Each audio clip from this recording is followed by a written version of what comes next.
আসসালামু আলাইকুম। আজকে রান্না করব আমি মিষ্টি কুমড়া দিয়ে চিংড়ি মাছ। এটা আমাদের দেশি খাবার, সবার কাছে বাঙালির আমরা খুবই পছন্দ করি। তো আজকে আমি একটু ভিন্ন ধরন করে রান্না করব, ভিন্ন রকম। তো রেসিপিটা আমার সম্পূর্ণ দেখবেন প্রথম থেকে শেষ পর্যন্ত। মিষ্টি কুমড়া দিয়ে চিংড়ি মাছ দিয়ে রান্না করব। আমি একটু ডিফারেন্টভাবে রান্না করব আজকে। সরিষার তেল দিয়ে দিলাম পরিমাণ মতো।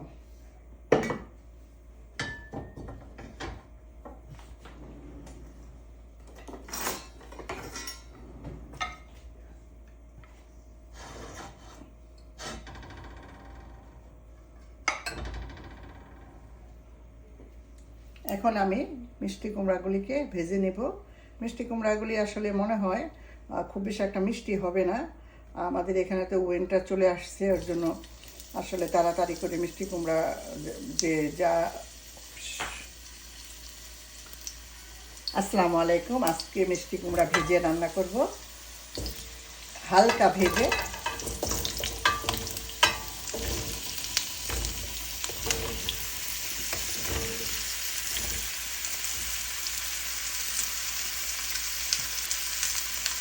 অল্প একটু হলুদ মরিচের গুঁড়া দিয়ে দিলাম,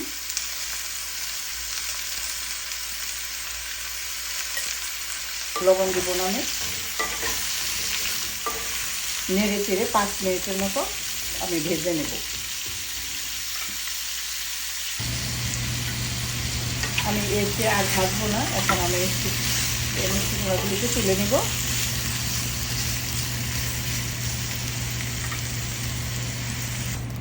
আমি অল্প একটু তেল দিয়ে দিলাম। আমি 2-3 সেকেন্ড চিংড়ি মাছগুলিকে ভেজে নেব।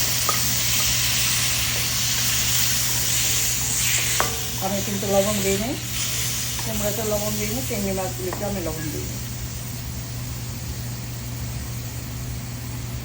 অল্প একটু মশলা দিয়ে দিলাম, হলুদ মরিচের পাউডার।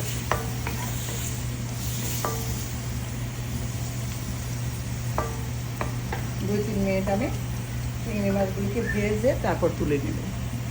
এর চেয়ে বেশি আর আমি ভাজবো না, তার কারণ চিংড়ি মাছ বেশি রান্না করলে শক্ত হয়ে যায়। এখন আমি তুলে নেব চিংড়ি মাছগুলিকে। রান্না করার জন্য সরিষার তেল,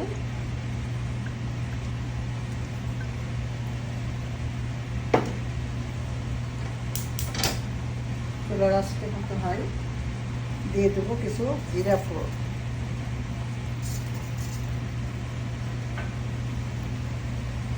জিরা থেকে সুন্দর একটি ফ্লেভার বেরিয়েছে।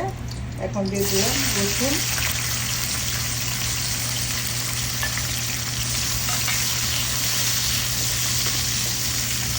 মিষ্টি কুমড়া রান্না করার সময় রসুনটা একটু বেশি দিতে হয়। আমার দাদি নানি আম্মাকেও দেখি, সে তারা মিষ্টি কুমড়া যখন রান্না করে রসুনের পরিমাণটা একটু বেশি দেয়, এভাবে কেটে দেয়। দিয়ে দিলাম পেঁয়াজ,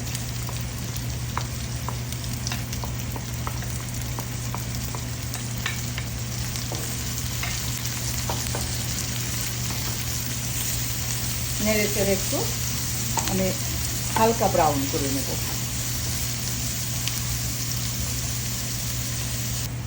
এখন বাকি মশলাগুলি অ্যাড করবো, এর চেয়ে বেশি আর আমি ব্রাউন করবো না। সুন্দর একটি ফ্লেভার বের হয়েছে, রসুন, জিরা, পেঁয়াজ, সরিষার তেল, খুবই সুন্দর একটি ফ্লেভার বের হয়েছে। এখন আমি দিয়ে দিব আদা রসুন, লবণ,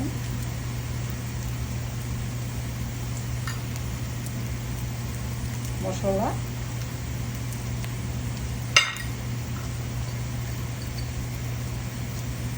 একটু কাশ্মীরি লাল মরিচের পাউডার। অল্প পানি দিয়ে মশলাটাকে আমি ভালো মতো কষে নেব।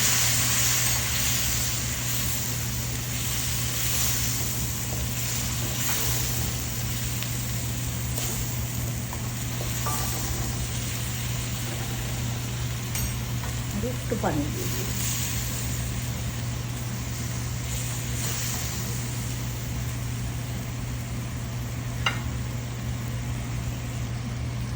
মশলা সুন্দরভাবে আমি কষিয়ে নিয়েছি।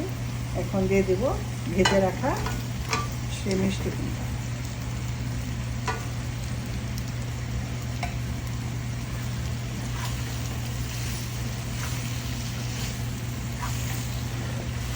আমি এভাবে নেড়ে চেড়ে পানি দিয়ে দিই, আর কষার দরকার নাই। তার কারণ মিষ্টি কুমড়াগুলি অনেক সফট, আবার প্রথমে আমি ভেজে নিয়েছিলাম, বেশি কষতে গেলে এটা ভেঙে যাবে। আর মশলা তো সুন্দরভাবে কষে নিয়েছি, এতে কোনো মশলার গন্ধ আসবে না। তো আর আমি কষতে চাই না, এখন আমি পানি দিয়ে দেব পরিমাণ মতো। চুলার আঁচটা হাই করে দিলাম।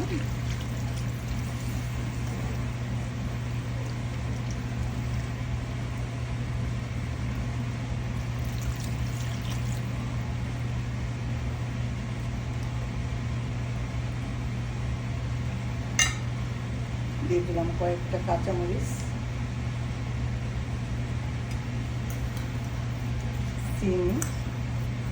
চিনিটা কিন্তু দিতে হবে মিষ্টি কুমড়া রান্না করার সময়। আর দিয়ে দেব চিংড়ি মাছ।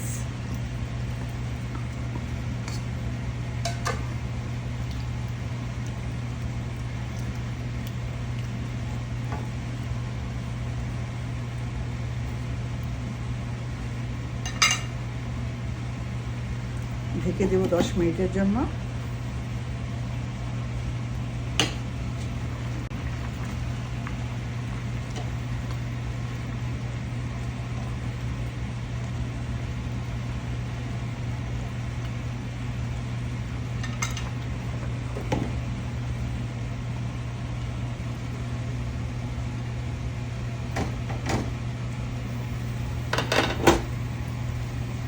খুবই সুন্দর একটি ফ্লেভার বের হয়েছে চিংড়ি মাছের।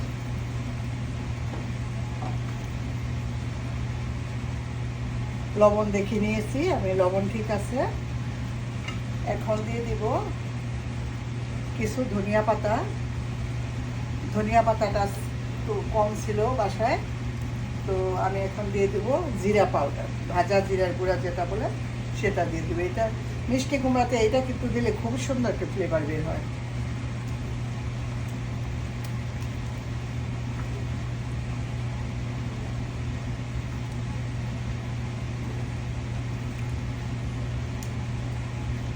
কেমন লাগলো আপনাদের কাছে রেসিপি? যদি ভালো লাগে অবশ্যই ট্রাই করবেন। যারা এইভাবে রান্না না করেছেন বা না পছন্দ করেন না, ট্রাই করবেন অবশ্যই।